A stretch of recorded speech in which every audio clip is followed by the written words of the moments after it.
बोलिए श्री सद्गुरु महाराज की जय। श्री सद्गुरु महाराज की जय। श्री सद्गुरु महाराज की जय। बंदो गुरुपद कंज कृपा सिंधु नर रूप हरि महामोहतम पुंज जासु वचन रवि कर निकर। प्यारे लोगों, संत मत में बहुत समास रूप में ईश्वर का ज्ञान है और उसके पाने का साधन भी बहुत सरल है। मनुष्य शरीर के समान और कोई शरीर नहीं है। नर तन सम नहीं कबू नहीं देही, जीव चराचर जाचत जेही। मनुष्य शरीर के समान और कोई शरीर नहीं है।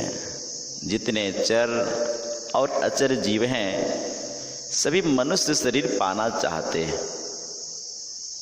सो तनु धरि हरि भजहि नौ जे नर, होहि विषय रत मंद मंद तर। काच किरीचे बदले ते लेहि, करते डारी परस मनि देहि। मनुष्य शरीर पाकर जो ईश्वर भजन नहीं करते बल्कि विषयों में इंद्रियों के भोगों में पूरी तरह से रत हो जाते हैं, वे सोने के बदले में मिट्टी का ढेला लेते हैं, यानी कम मूल्य की चीज लेते हैं और बहुमूल्य पदार्थ को फेंक देते हैं। इस तरह संत लोग ईश्वर की भक्ति की विशेषता बतलाते हैं। ईश्वर की भक्ति में खोज होती है, ईश्वर कहाँ है। जिससे प्रेम किया जाए, उसके दर्शन हो जाए तो परम कल्याण हो जाता है। लोग ईश्वर को बाहर में खोजने जाते हैं लेकिन वे अपने अंदर में हैं। मुक्तसर में उसका साधन बताते हैं कि अपने इंद्रियों का साधन करो। इंद्रियों के साधन का मतलब है कि इंद्रियों को संयमित कर बहिर्मुख से अंतर्मुख करो।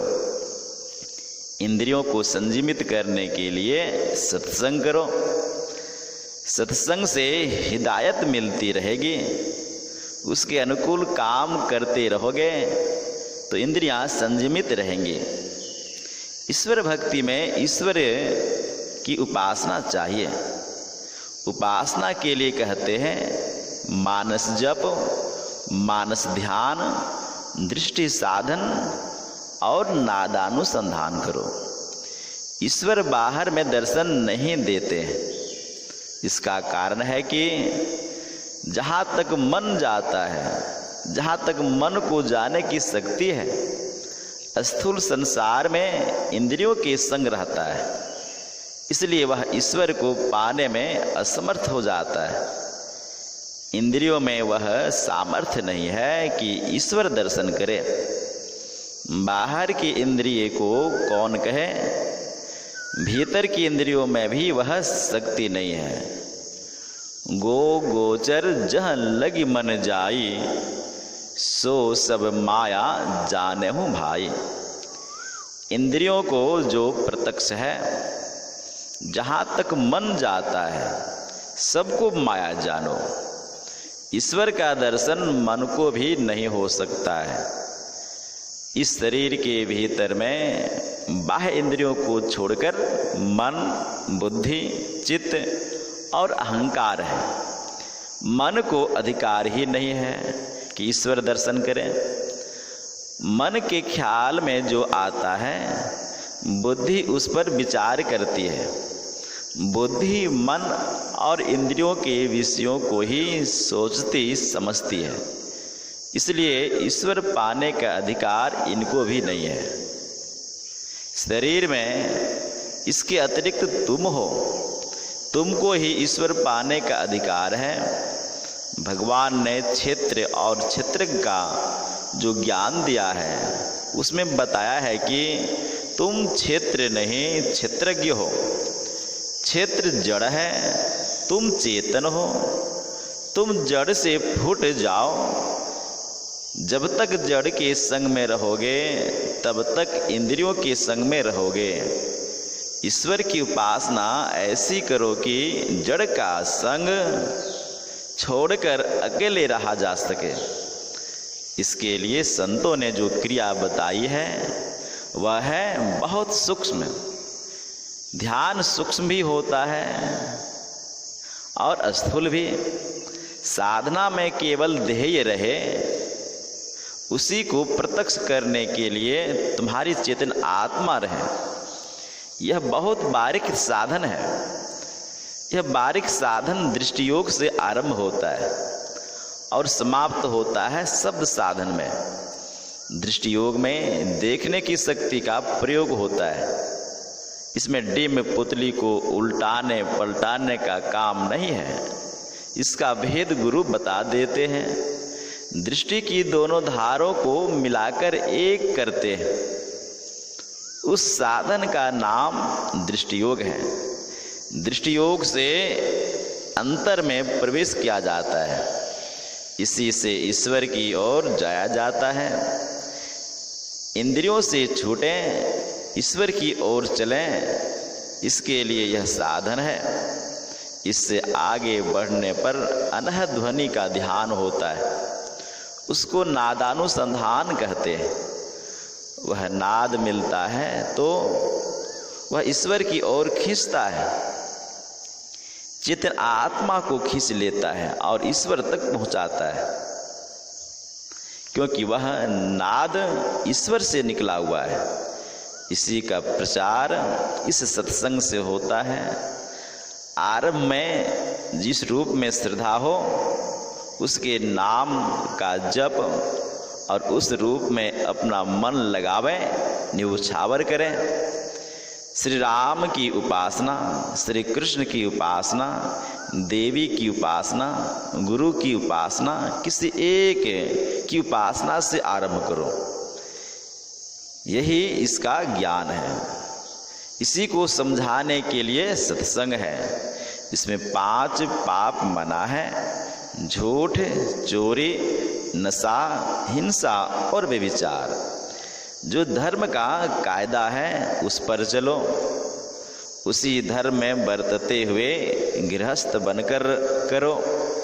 ज़्यादा लोग तो गृहस्थ ही हैं। चाहे गृहस्थी पसंद नहीं है तो वैरागी बनकर करो। मेरा शरीर कमज़ोर है, मैं ज़्यादा देर तक नहीं बोल सकता हूँ।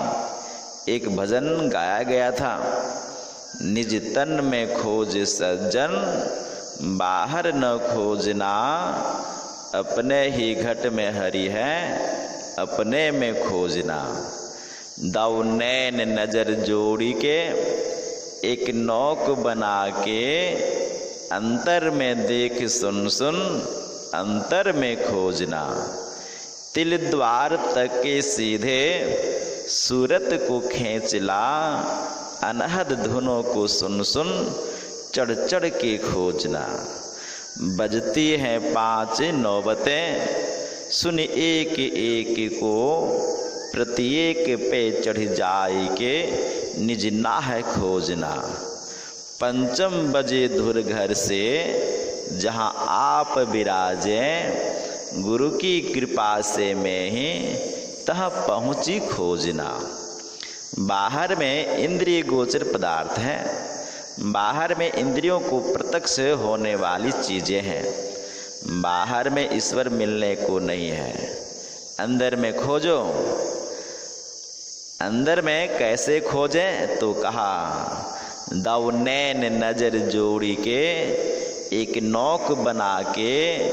अंतर में देख सुन सुन, अंतर में खोजना। बजती हैं 5 नौबतें, सुन एक एक को। प्रत्येक पे चढ़ जाए के, निज नाह है खोजना।